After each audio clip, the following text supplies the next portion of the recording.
Welcome. As a medical institution that serves a largely immigrant population, it's the moral obligation of SUNY Downstate to speak to the rights, the needs, the fears of those who have come to this country in need, regardless of their residency status. I believe this should be true at all times, not only during the kind of political climates we face when those rights are being challenged and those fears are being stoked. However, those are the times we're living through. So it's arguably more important than ever that we discuss them and we face them head on. So we are extremely pleased to have Dr. Rachel Fabi come here to speak on this timely topic. Dr. Rachel Fabi is an associate professor and vice chair for education in the Center for Bioethics and Humanities at SUNY Upstate Medical University in Syracuse, New York. She serves as a member of SUNY Upstate University's Hospital Ethics Consult Service. She's a faculty research affiliate of the Lerner Center for Public Health Promotion at Syracuse. She completed a Ph.D. in health policy and management in the bioethics and health policy track at Johns Hopkins Bloomberg School of Public Health. In 2019, she was awarded the Greenwall Fellowship in Bioethics by the National Academy of Medicine. And in 2021, she was elected to the position of Director at Large of the American Society for Bioethics and Humanities. She served on the board of directors for the American Society of Bioethics and Humanities since 2021. Her research focuses on the ethics of policies that affect the health of immigrants and refugees in the U.S. This includes policies affecting access to care for undocumented immigrants, the resettlement of refugees, the treatment of people in immigration detention, and how institutional policies can protect immigrants' healthcare rights and privacy. Recent publications of hers include an article in the New England Journal from 2023 about expanding healthcare access for DACA recipients, and a more recent article in JAMA titled "Breaking the Firewall: The Moral Calamity of Using Medicaid Data for Immigrant Enforcement," are just some of the reasons, some of the things that arose our interest. Beyond the academic interest included, Dr. Fabi is a Jeopardy champion. You want to tell us a little bit about that? Woo! Woos. All woos accepted now for the next second, and then they'll be inappropriate. She's an avid crossword puzzle solver and writer with contributions to the USA Today and New York Times, as well as her own crossword puzzle site, which helps to raise money for independent abortion funds, appropriately titled "These Puzzles Fund Abortions." We are very, very excited to have Dr. Fabi come to speak with you all today. So I'd like to give her a warm welcome.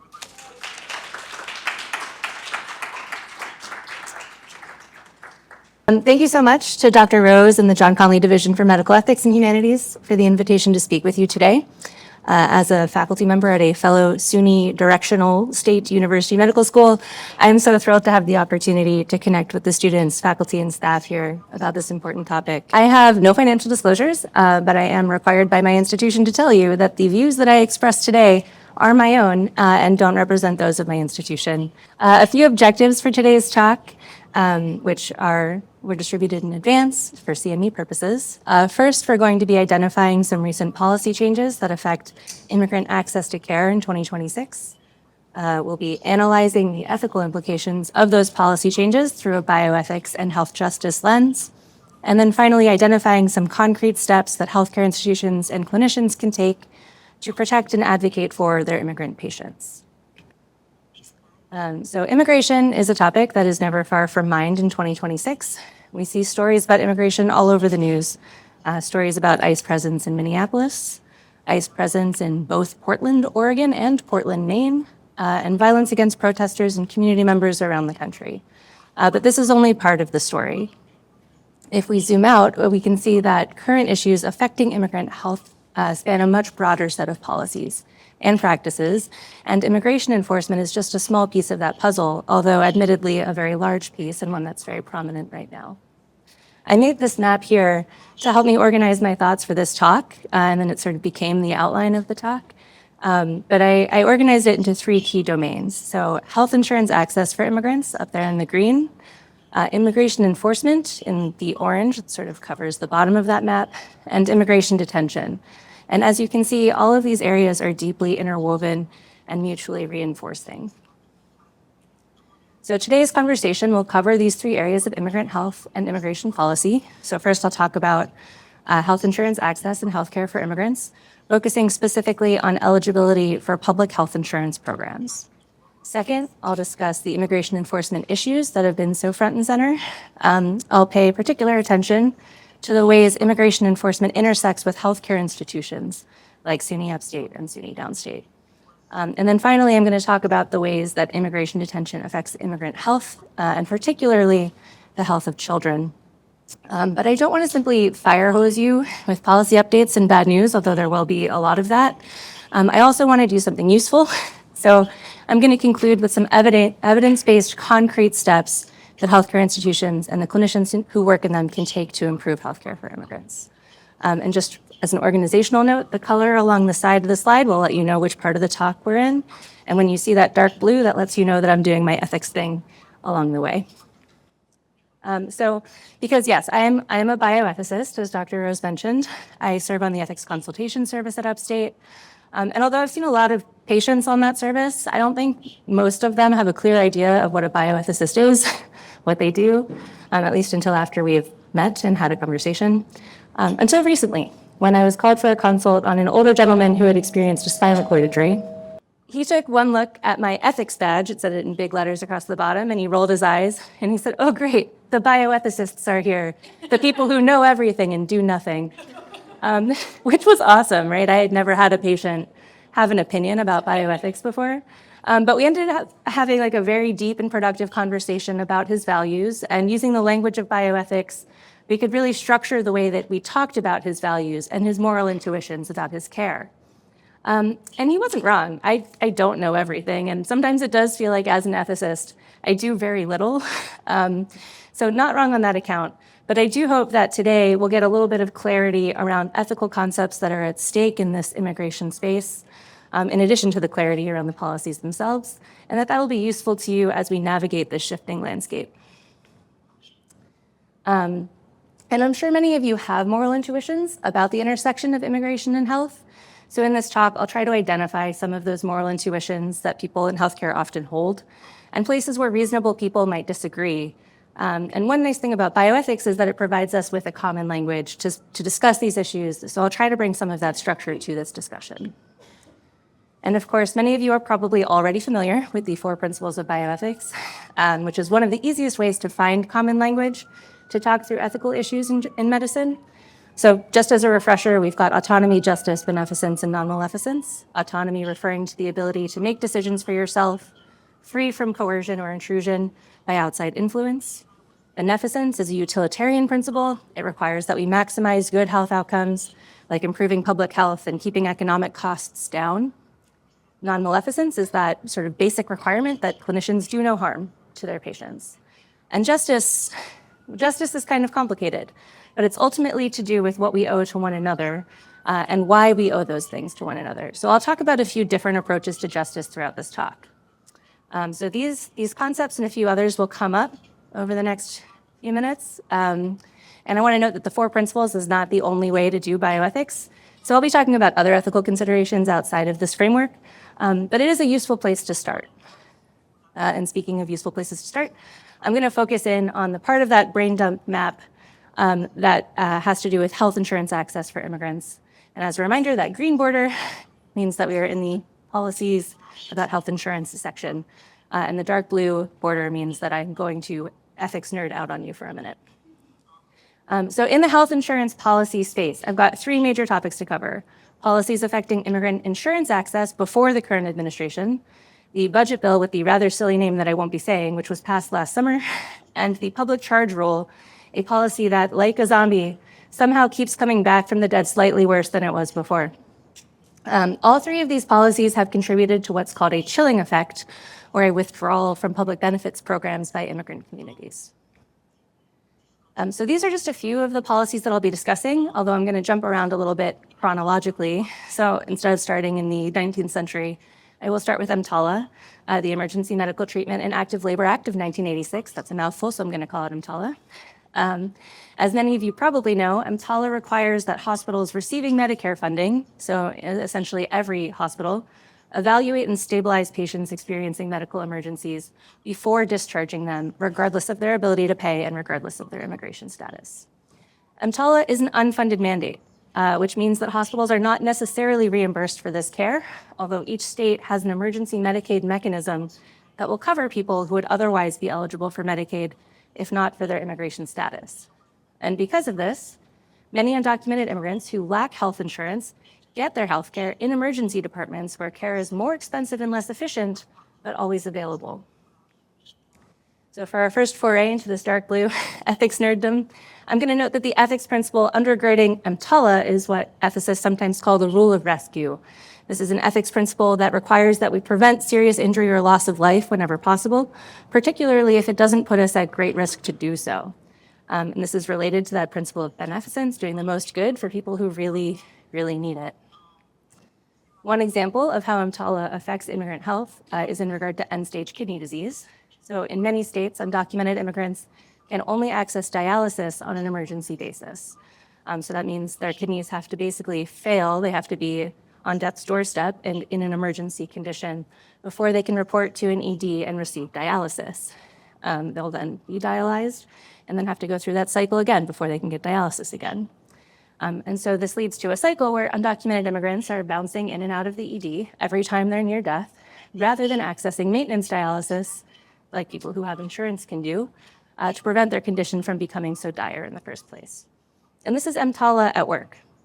It prevents serious injury or loss of life, but it doesn't provide routine health care. And some states have begun to recognize that this is an untenable situation, thanks to the tireless work of some physician advocates. Some states are now providing routine dialysis under emergency Medicaid because it is more expensive to do it in the ED, it is bad for patients, and it's bad for providers. And so through tireless advocacy, that has been changed in about 22 states. And so I'm going to talk more about EMTALA and emergency Medicaid a little bit later, as they have begun to play a sort of alarming new role in immigration enforcement. But first, we're going to get through this green section. So the second policy I want to talk about is the charmingly named Personal Responsibility and Work Opportunity Reconciliation Act of 1996, more informally referred to as welfare reform. This policy introduced a 5-year bar that requires immigrants to have been lawfully present in the U.S. for at least 5 years before they can qualify for public health insurance. Welfare reform waived that bar for refugees and other humanitarian migrants who had been granted asylum, and it entirely excluded from any public health insurance undocumented people and temporary visa holders from Medicaid, from Medicare, from CHIP, all of these public benefit programs. So you can see this very busy chart here that shows eligibility for Medicaid, CHIP, and the Affordable Care Act marketplace subsidies based on immigration status. As you can see, undocumented immigrants are excluded from all 3 of those programs. Green card holders can access Medicaid and CHIP after 5 years, and some states can waive, all states can, some states do waive that 5-year bar for children and pregnant people who are otherwise financially eligible, which means you don't have to have been present for 5 years if you are pregnant or a child. There's also a policy in the lower right-hand corner here, which lets states provide prenatal care to pregnant undocumented people by declaring the future citizen fetus the beneficiary. I think that this is a very fascinating policy. I actually wrote my dissertation on that policy. It is called the From Conception to End of Pregnancy policy. It used to be called the Unborn Child policy. That name changed for politically loaded reasons. But basically, in about 22 states, pregnant undocumented people can access prenatal care during their pregnancy because the fetus is the beneficiary of that health insurance. And as soon as that baby is born, the coverage ends. The coverage also only covers things that are directly applicable to the fetus. And how you parse out healthcare that is only to the fetus versus healthcare for the mother is sort of beyond me. I don't actually think that's possible, but states have attempted to do so, sometimes by excluding things like morning sickness coverage, right? If you have morning sickness and you need medication, that's a you problem, mom, and it does not affect the fetus, right? So that wouldn't be covered. So let's talk some ethics with regard to that chart. You might have some ethical intuitions about how these policies treat people differently based on their immigration status.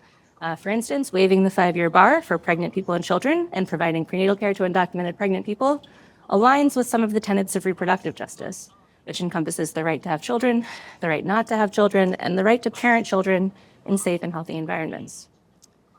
Gaining eligibility for insurance over time may be rooted in appeals to solidarity, which some in bioethics define as an obligation to carry costs to assist others who are linked by means of a shared situation or cause, like, for instance, people who face common struggles based on living in community together. This echoes a communitarian approach to justice, which also posits that obligations we owe to one another are generated by being in community with one another. Some forms of communitarianism hold that the more time we spend in community together, the stronger those obligations are. So when you think about that 5-year bar, maybe we think that you need to be here for 5 years before you have contributed enough to be considered a member of the community. One such communitarian theorist is Joseph Cairns, who wrote in his book, The Ethics of Immigration, about the way that obligations grow over time. As an example, he writes that 10 years is a long time in a human life.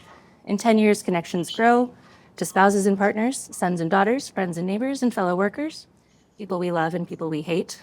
Experiences accumulate.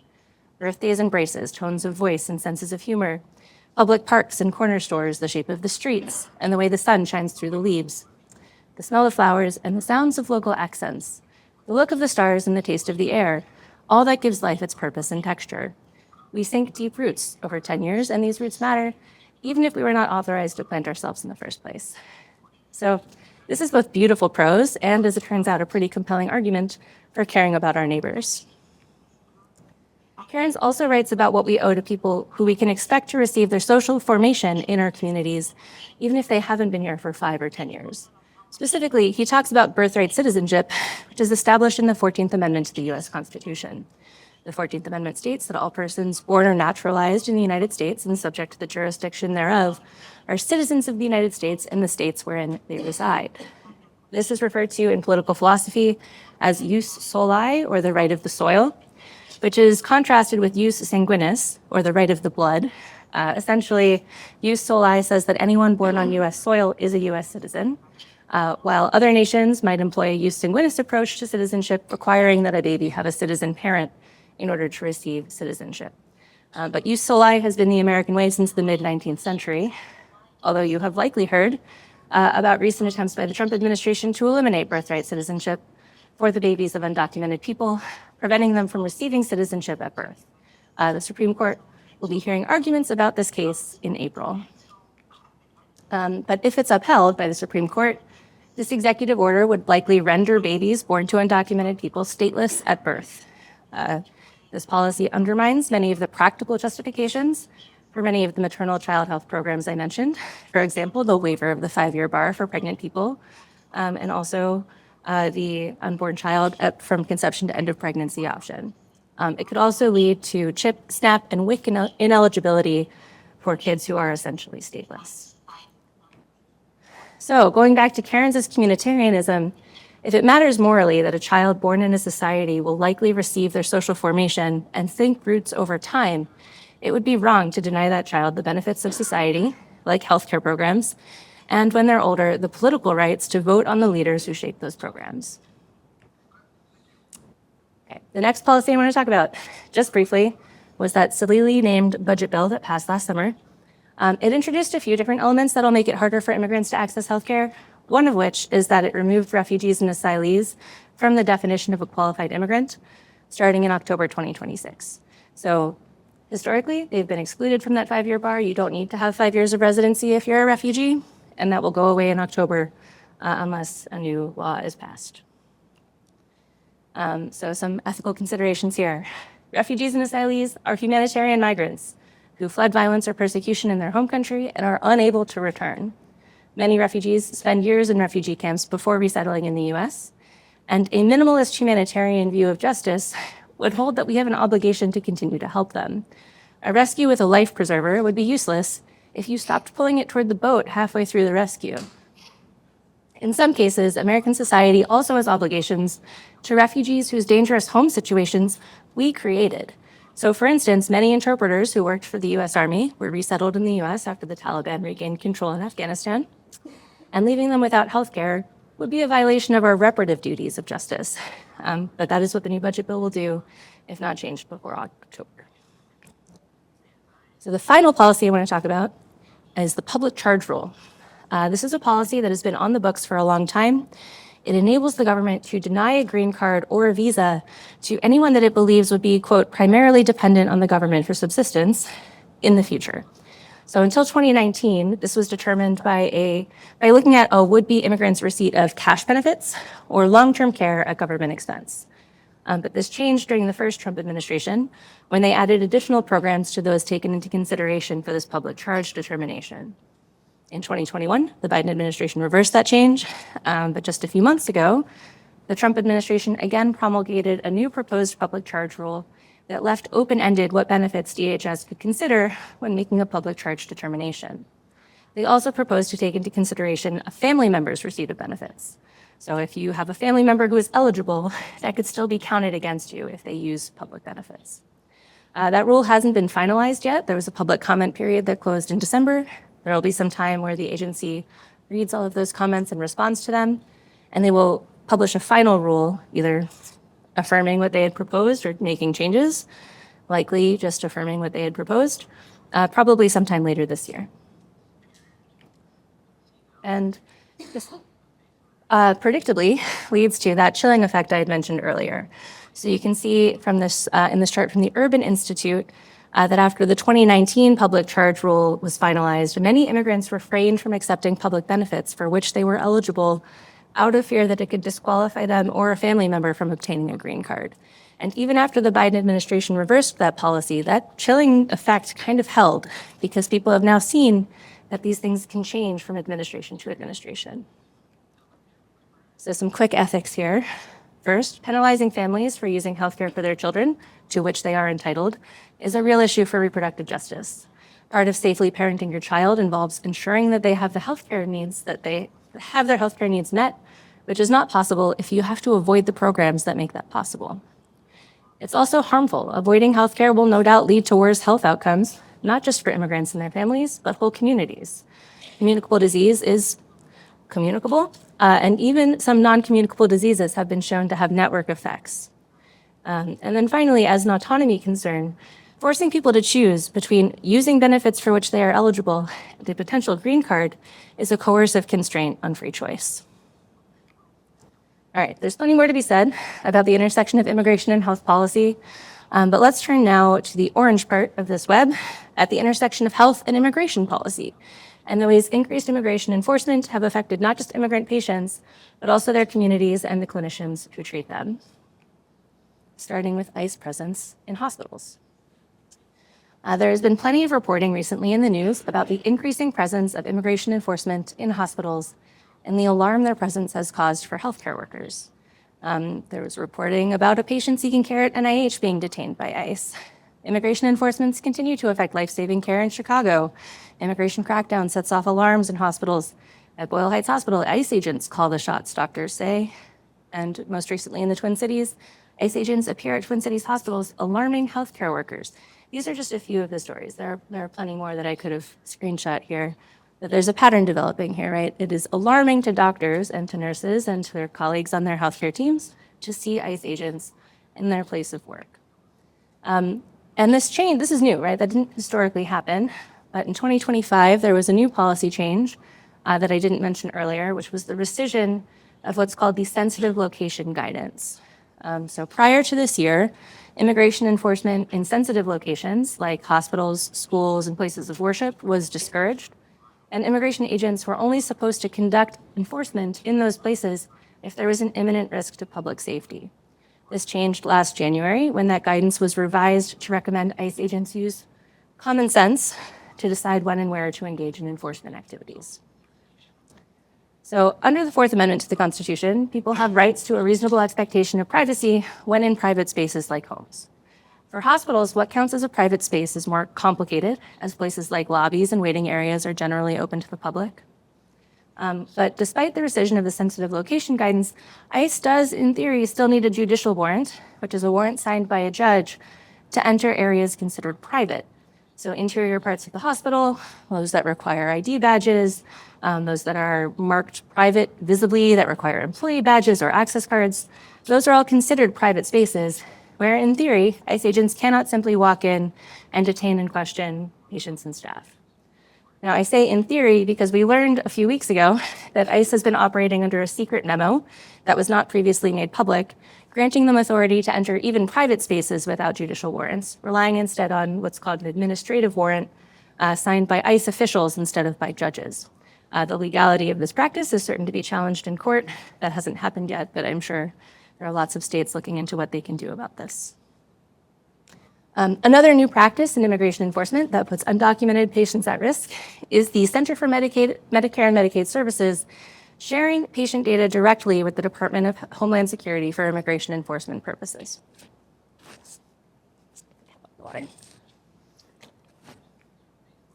So I got a little graphic happy in making this illustration, but as you can hopefully see here, when a patient comes to a hospital for treatment without insurance, their identity, their payment information, and their home address have typically been used by the hospital and by CMS only for purposes of determining eligibility for emergency Medicaid. There was a firewall between CMS and other parts of the federal government to protect this sensitive data. That firewall was eroded this past summer when CMS and DHS agreed to share emergency Medicaid data, including patient names and addresses. Since most, but not all people who receive care under emergency Medicaid are undocumented, this is particularly complicated because it means ICE is also potentially receiving the addresses of people with other immigration statuses who are not subject to deportation. So 22 states sued to block this data sharing agreement last summer. And in December, a federal judge said that that data sharing can move forward. So the states lost that particular challenge, although appeals continue. In the states that sued, CMS can now only share the data of undocumented patients, so the states in blue. Only undocumented patients' data can be shared, and not the data of patients with other legal statuses. But because emergency Medicaid doesn't explicitly identify immigration status in the record, it's hard to identify who is undocumented and who isn't. So it's unclear how that prohibition on sharing other people's data will work. Another issue here is that patients have been told for years that their data won't be used in this way. So this is a screenshot from California's Medicaid website, which was updated after the data sharing agreement was announced, and it is still online as of this morning. It tells patients that their immigration status will only be used to determine eligibility, and that information shared by patients will be kept private and secure. This raises questions about truth-telling and trust. How can patients make informed decisions about healthcare if they don't know the potential risks to their data? Other states removed similar language from their Medicaid websites after the policy change was announced, but they can't undo the harm that may be caused when promises like these, which were on their websites for decades, are suddenly no longer applicable. The long-term harm that this could cause to immigrant health is incalculable, as trust, once ruptured, can be very hard to repair. A recent poll by the Kaiser Family Foundation and the New York Times found that nearly half of all immigrants, regardless of status, were concerned about healthcare providers sharing information with immigration enforcement, and nearly 80% of undocumented immigrants shared this concern. And as I'm sure you're getting tired of hearing, this does not bode well for the ever-compounding chilling effect, as more and more immigrants will choose to avoid healthcare altogether out of fear. And even if this policy changes, it's unlikely that immigrants will immediately stop avoiding care, especially now that it's clear that long-standing policies can change overnight from administration to administration. I wrote about this with some of my colleagues. Dr. Rose mentioned this piece about the practical and ethical problems that this policy presents. We described how fear that immigration status will be shared will discourage immigrant patients from coming to the ED, deepening this chilling effect. But this policy also contributes to the erosion of trust between patients and clinicians and raises questions about the principle of proportionality in law enforcement, where the punishment should fit the crime. This internal CMS policy punishes people for seeking emergency care while undocumented, which is perhaps not proportional. It also risks patient privacy. So policies like HIPAA have long protected patient data from disclosure to outside parties, but the legal challenges to this policy have demonstrated that HIPAA does not offer protection here. And then finally, mandatory data sharing threatens that fundamental commitment of physicians to do no harm. Physicians who feel that they cannot uphold this basic tenet of medical ethics are more likely to experience moral distress and burnout, and I'll talk more about that later. Finally, an important question that I've heard from several colleagues in immigrant health now needs an answer. Will hospitals tell their patients that their data might be shared when they come to the ED? Obviously, this could lead to fewer and fewer immigrants seeking healthcare, but not disclosing that risk limits patients' abilities to make informed choices about their healthcare and to exercise their own autonomy. I don't have a good answer to what hospitals should do here, but this is an open question that many of us in bioethics are looking at. And I'd be interested in hearing your thoughts on this question later during the discussion about whether you would tell your patients, and if so, how you would communicate it. One last wrinkle to this intrusion of immigration enforcement into healthcare spaces is a requirement for immigration that exists in Texas and Florida for clinicians to ask patients for their immigration status when they seek care in an emergency department. Hospitals are then required to report any use of care by undocumented people to the state, theoretically without sharing that patient's identity. Right? So this is about building evidence that undocumented people are costing the state a lot of money. So that's why they want that data in theory. How they're actually going to instrumentalize that is not clear. But this goes a step further than just sharing Medicaid data with ICE because it directly rather than indirectly implicates the hospital in the collection and sharing of patient status. And while patients aren't required to answer that question, clinicians are required to ask it, almost certainly contributing to increased mistrust between patients and providers. It also forces clinicians to ask a question that is not at all relevant to the provision of healthcare or medical best practices. So this compelled speech is actually, it's not that dissimilar to other laws that require clinicians to give patients seeking an abortion extraneous information about their fetus, which has long been the subject of bioethical analysis. So as a result of the continued intrusion of immigration enforcement into healthcare, we have seen nationally that immigrant patients are avoiding treatment. No-show rates have skyrocketed, particularly in areas where immigration enforcement is high, like Minneapolis. And for some patients, this means increased reliance on telehealth, which doesn't require them to enter a hospital. But telehealth access is largely dependent on internet and technological literacy, which is not always guaranteed. And some health conditions you just need to be seen in person. So this is not a perfect solution either. Nearly half of all likely undocumented immigrants who responded to this poll from the Kaiser Family Foundation reported that they have avoided seeking medical care since 2025. And that percentage is likely to grow as patients learn more about the sharing of data between CMS and DHS. And interestingly, you can see immigrants not subject to deportation are also reporting fear of seeking healthcare since last January. So finally, I want to lay out the health and ethics issues inherent in immigration detention. I'll do this one a little bit quicker in the interest of time. You will probably not be surprised to learn that immigration detention has been increasing since January 2025. Immigration detention is tracked by the Transactional Records Access Clearinghouse at Syracuse University, which uses FOIA to track immigration enforcement data.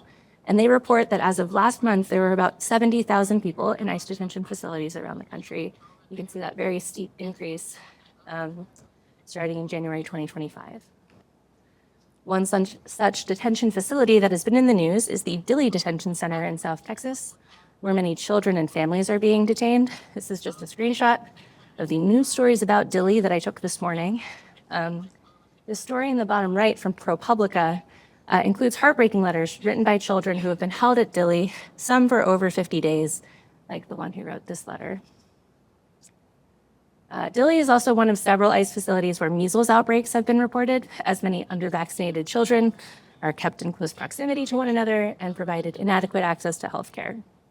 Children at Dilley are also receiving inadequate education, putting them at risk of losing years of education and learning.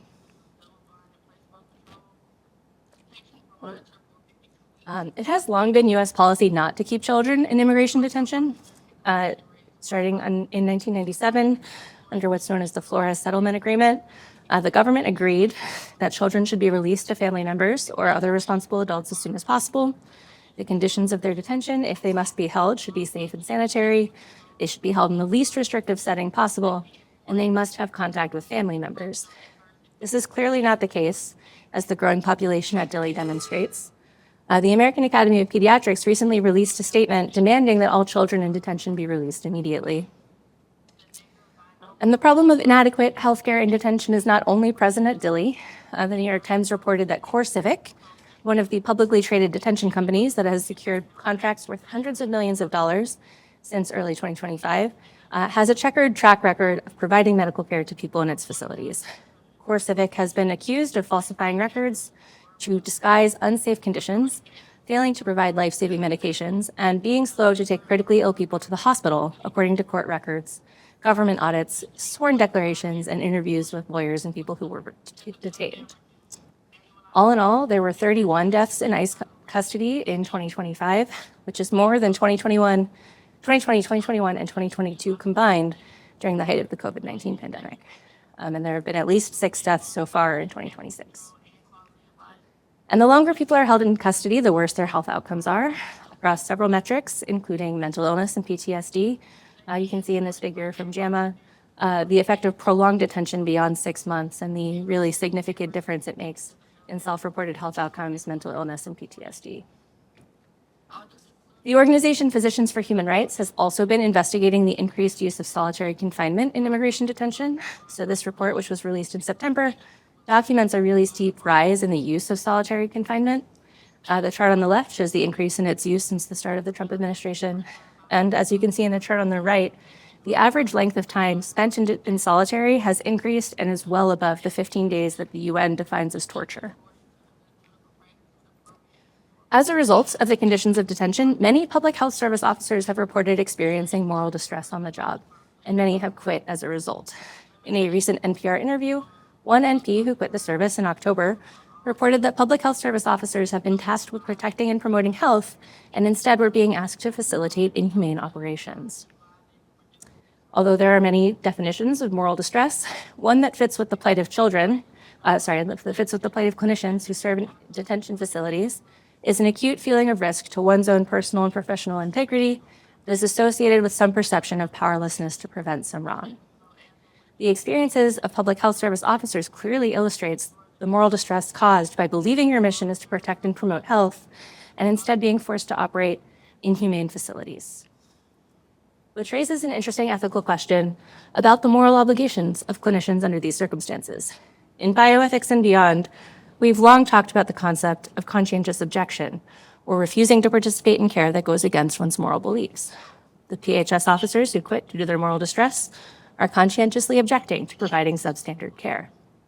The other side of this coin is conscientious provision, which is refusing to deny care that is required by one's moral beliefs. Conscientious objection has strong legal protections. We often hear about clinicians refusing to participate in abortion care, for instance. But if policies or institutional practices would prevent the provision of a particular type of service or standard of care, and a clinician opts to provide it anyway because their moral beliefs demand it, it's unclear whether this action would be legally protected in the same way.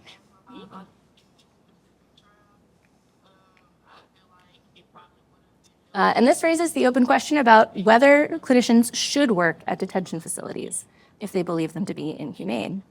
In that same NPR piece that was quoted earlier, bioethicist Hilary Mabel noted that as people leave these organizations behind because of their moral distress, the ones who remain are less likely to share those values. I talk about this question with my medical students often, who are generally split about 50-50 over whether clinicians should stay or go under these circumstances. If you're open to it, I would love to take a poll of just the people in the room, to the people online. Just a show of hands, do you think that clinicians serving in detention facilities who object to the way detainees are treated should continue to work in them? Hands up if you think yes. All right, hands up for no. That's about the 50-50. Yeah, it's interesting. I think we can talk more about that in the discussion as well. I don't have a good answer, but I think it's interesting to see that these moral intuitions sometimes differ, right? And it's a space for productive moral discussion. Okay, so we've reached the part of the talk where I'll offer some concrete recommendations on how to proceed ethically under morally distressing circumstances. First, ethically speaking, I'll try to answer what I believe hospitals have a moral obligation to do. I wrote about this with colleagues from the Hastings Center, which is a bioethics institution in the Hudson Valley, arguing that obligations of hospitals regarding immigration enforcement are similar to their obligations during other public health emergencies like the COVID-19 pandemic.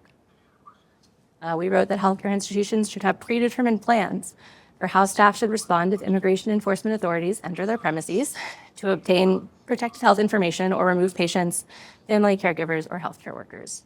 They should establish lines of responsibility for interactions with authorities that ensure a point person for every shift. They should institute a front door policy and a procedure and training around that procedure that details and reinforces how security officers and other staff should interact with immigrant enforcement authorities. They should restrict access to public spaces to minimize disruptions to patient care. And as much as feasible, they should identify and clearly label private spaces for patients, family, and healthcare staff only. I'm going to talk a little bit more about concrete ways to do this in a moment.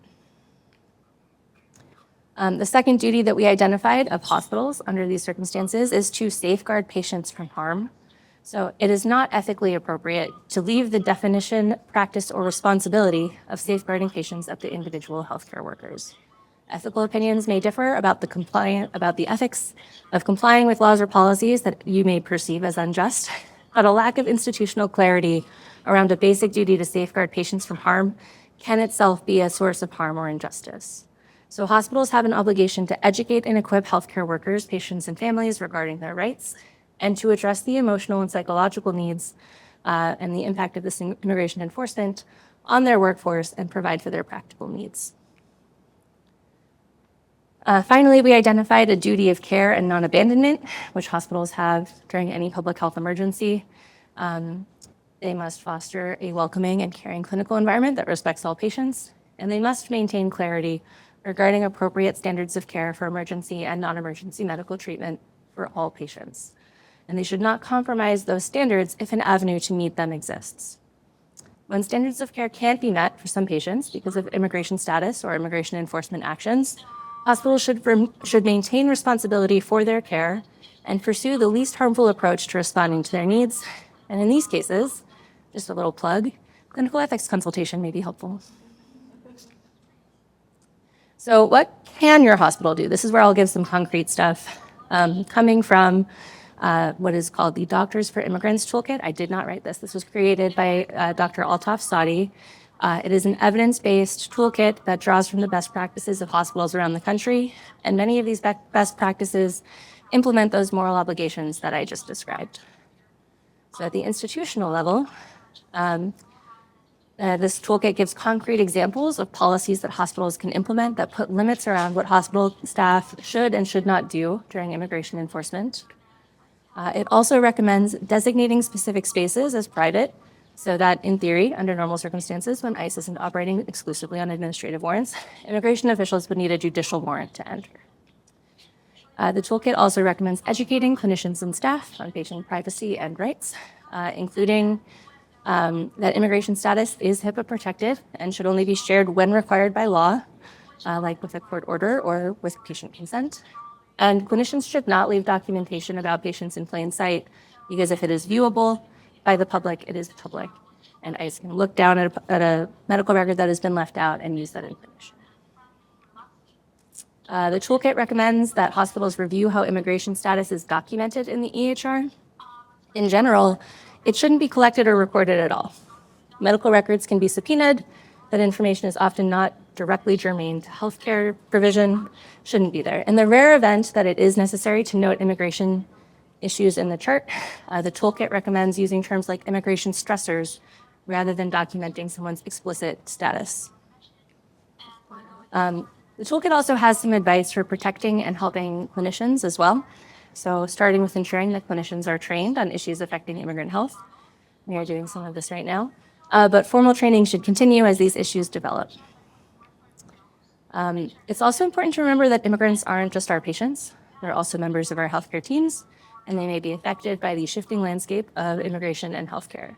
Some colleagues may have DACA status, temporary protected status. They may be international medical graduates. They may be humanitarian migrants themselves, like refugees or asylees. So hospitals need to bolster existing human resources protections and services to educate employees on legal options that are available to them and to dispel misinformation as it arises. And hospitals should also increase their counseling services as needed. And I left this out of the policy section, but I just wanted to tie this in here. One recent policy that is relevant to many in this room potentially is the new $100,000 fee for H-1B visa holders, including healthcare workers. So if you are an international medical graduate hoping to have an H-1B visa to be a resident or to be an attending in the United States, currently you'd be required to pay $100,000, or the institution hosting you would be required to pay $100,000 for you to come in and receive that visa, which, as you may not be surprised to hear, has really affected the way that residency programs are thinking about their rankings this year. And then for the protection of patients, Dr. Sadi's toolkit offers a few more recommendations. First, educating patients about their legal rights, which may seem like it's beyond the scope of healthcare, but as we've seen, immigration enforcement and healthcare are becoming more closely linked than ever. So disseminating know your rights information through community health workers, through trainings, and through informational red cards, which can be acquired online. These can be left in exam rooms so that patients can pick them up without having to identify themselves as needing them. Another recommendation is to pursue medical legal partnerships, or MLPs, so collaborating with legal aid organizations or hiring in-house attorneys to serve as members of healthcare teams. Because when patients are identified as having immigration-related healthcare needs or needs that affect their health, an MLP can help patients navigate those issues, which is far better than individual clinicians trying to help patients navigate their immigration status and trying to regularize it. There are plenty of stories of doctors trying to do this, thinking it will help their patients, and ultimately calling the attention of immigration enforcement down on their patients instead. The toolkit advises promoting affirming care messages, like those that say you are welcome here in multiple languages, and it cautions against using terms like sanctuary, which can be falsely reassuring or ambiguous, depending on the language it's translated into. Dr. Sadi drew on some work by colleagues at Loyola to offer sample language for having conversations with patients about immigration-related stressors. She recommends placing patient fears in context by saying many of my patients are experiencing anxiety about immigration problems, and providing reassurance as appropriate that immigration status will be kept confidential. This is, of course, complicated for emergency Medicaid patients, where such confidentiality may no longer be guaranteed. And clinicians should incorporate deportation preparedness into patient emergency preparedness conversations, ensuring that families have a plan for who can care for their children in the case of an unexpected parental deportation or departure, and help ease some of the anxiety families may be feeling and ensure that children don't fall through the cracks if the worst were to happen.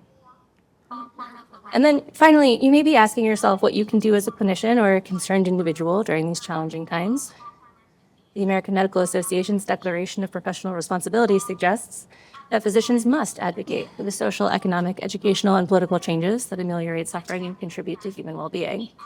There's no question that immigration enforcement in healthcare spaces is causing suffering and negatively affecting patient well-being, so it would be reasonable to conclude that physicians should be engaging in advocacy if they are able.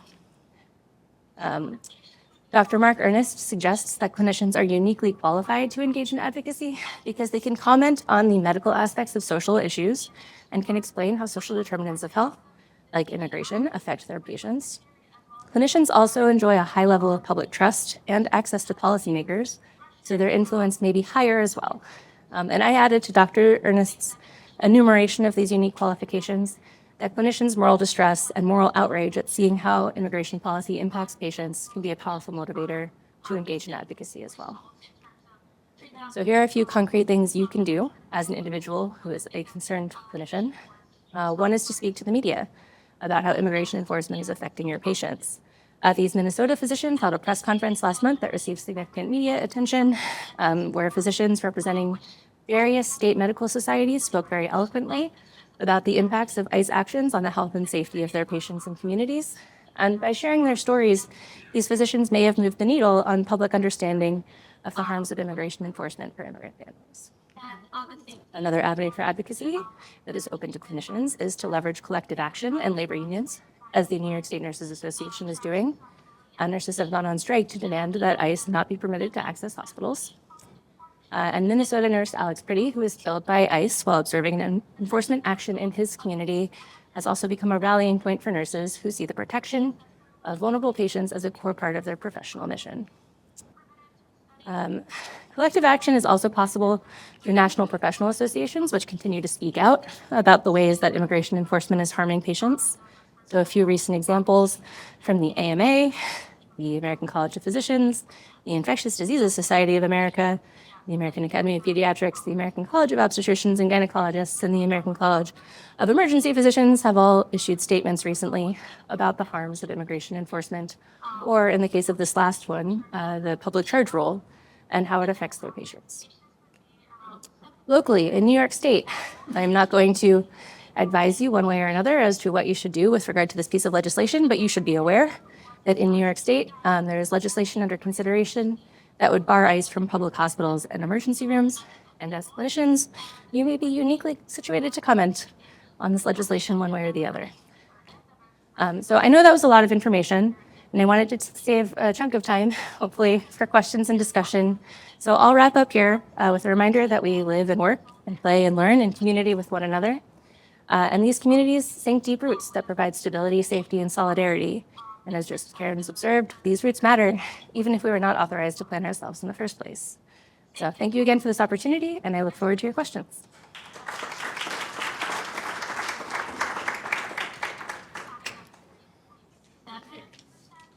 Thank you so much. Actually, we do have a mic. Thank you so much. That was everything I had ever wanted to hear. And I mean, every depressing reality spelled out in all of its depressingness. But I think you tied up a lot of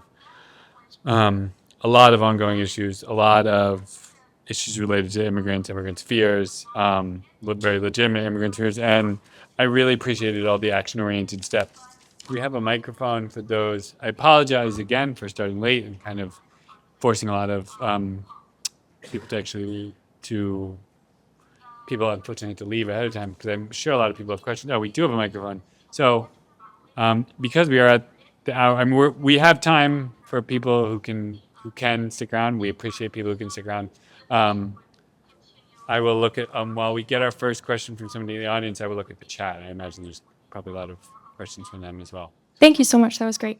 Hi, I'm Carly. I'm a med student. One additional dimension to the moral distress that I wanted to highlight based on, so yesterday in Elmhurst, Queens, there was a person who was basically hurt in the process of immigration detention out on the street. So they're brought to a hospital in Queens in ICE detention already, which is a little bit different than the question of what happens if ICE comes into your hospital, whether they can access certain spaces. I guess we could debate whether this is any different than people being in police detention while they're in the hospital. But I was thinking about the moral distress of basically the certainty of knowing for a clinician that once you discharge that patient, they're going to an extremely crowded, unsanitary, potentially deadly institution, of detention. And I was wondering if you had any guidance or if anyone else had any thoughts on that of interacting with a patient who's currently in detention while they're in your care in an emergency department. Yeah, that's a great question. Thank you, Carly. Should I repeat that for the audience, or was it okay because it was on? Okay. There are a couple of things there. One is that, yes, ICE can enter private spaces with patients if they are bringing them in. They, in theory, should not be able to walk around, right, and interact with patients other than the one that they came in with. They shouldn't be able to question staff. Shouldn't is doing a lot of work there, right? Because there hasn't been a lot of enforcement of actual policy and regulation. And for clinicians, it absolutely creates this moral distress of knowing when you discharge that patient, they're not going back home, they're going somewhere potentially unsafe.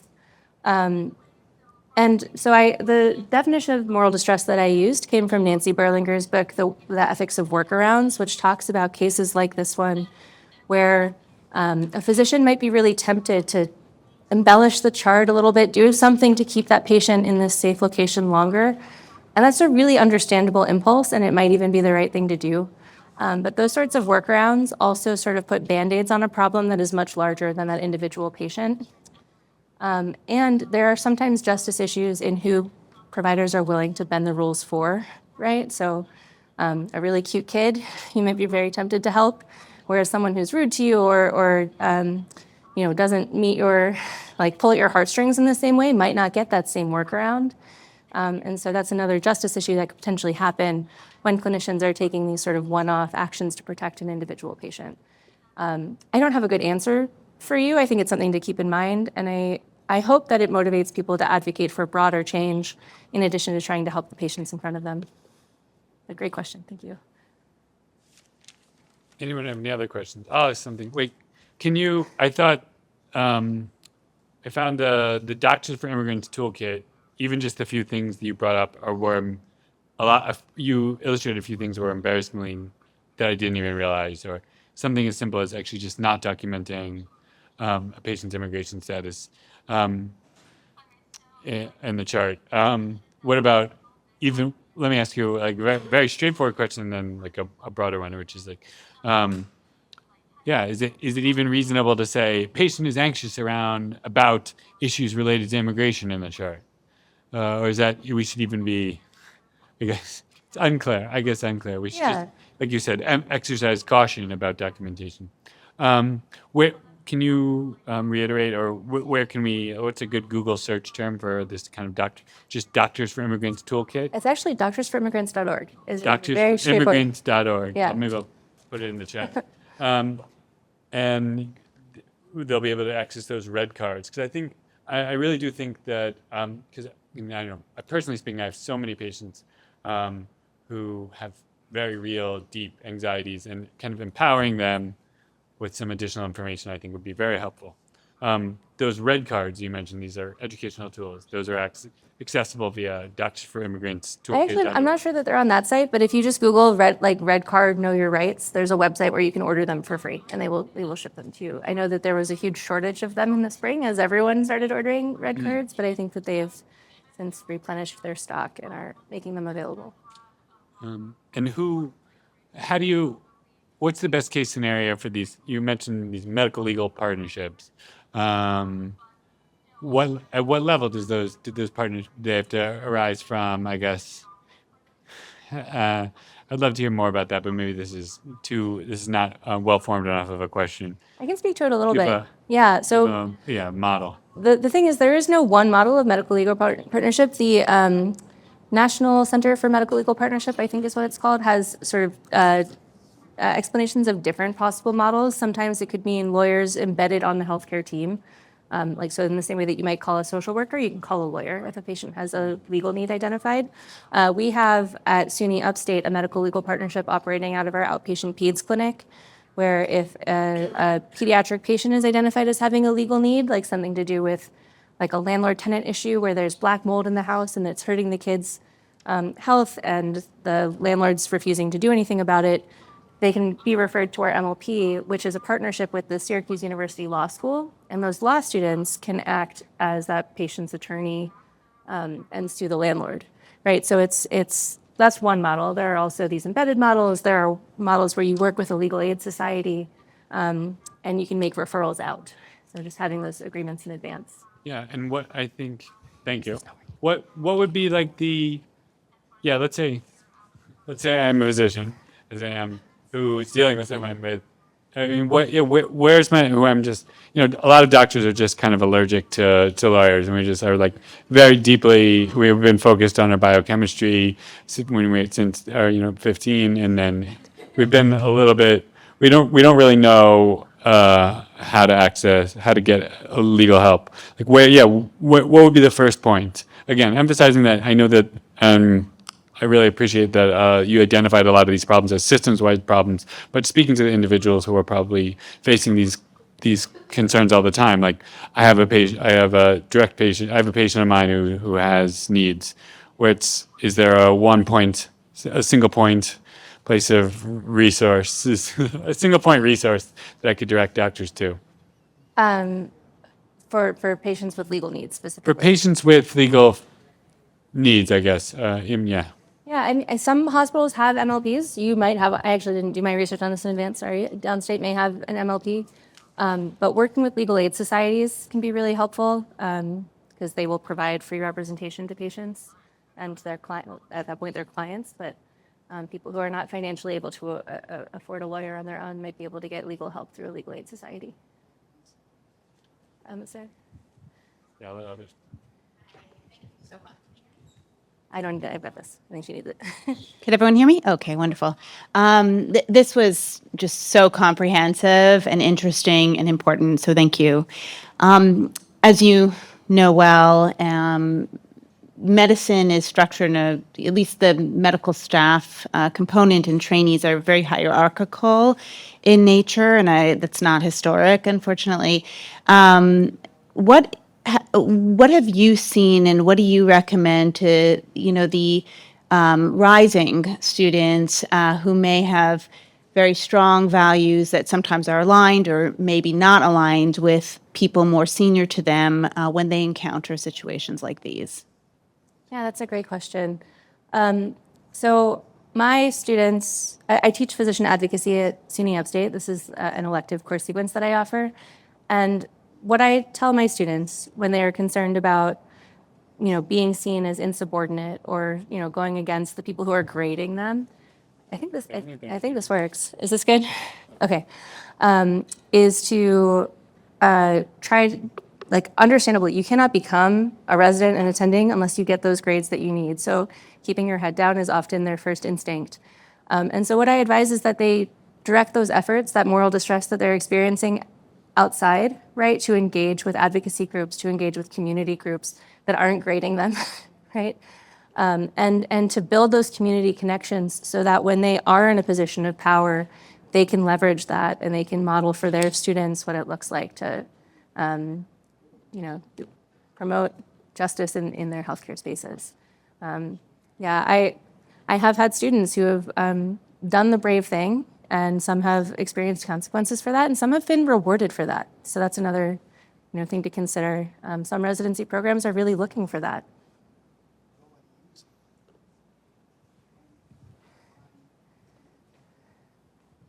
Hello. Hi, I'm Milo. I'm an emergency medicine resident. Thank you so much for your talk. I also really appreciated the answer that you just gave to that last question. I am wondering specifically about the question of moral objection to being a physician in a detention facility. Yeah. I had done some research about that same question in regards to prisons. And at some point, I came across a policy that said there's a legally required ratio of physicians to incarcerated people, which begged the question, if enough physicians are conscientiously objecting, would incarceration facilities have to close? And would that shrink the number of people we're allowed to incarcerate? I'm wondering if you've ever come across this policy. Perhaps it's I thought it was up to date, but maybe not. Could that also apply to the question that you were posing to us? Yeah, so I would start by differentiating between the American carceral system and immigration detention, in that a lot of these immigration detention facilities are privately owned and operated, right? So they're actually not subject to the same things that the Bureau of Prisons are. So those ratios don't necessarily affect that's why so few immigrants are getting access to healthcare in detention, right? Because those ratios are really high and much higher than you would see in prisons. The question of would prisons have to shut down? I think that what they would do instead is just offer to pay physicians more. There will always be people who will come into prisons if the pay is high enough, right? So I'm not sure that that's the mechanism to decarceration, although I appreciate that it's a creative solution. Yeah, thank you. Are there any questions online? I have more, but I can ask you in person. But I think I speak for everyone. I think we really, really appreciate your presentation on this, very important topic. This has been eminently helpful. I'm gonna email you with my questions on a daily basis. Oh, thank you so much for the invitation. This was really lovely.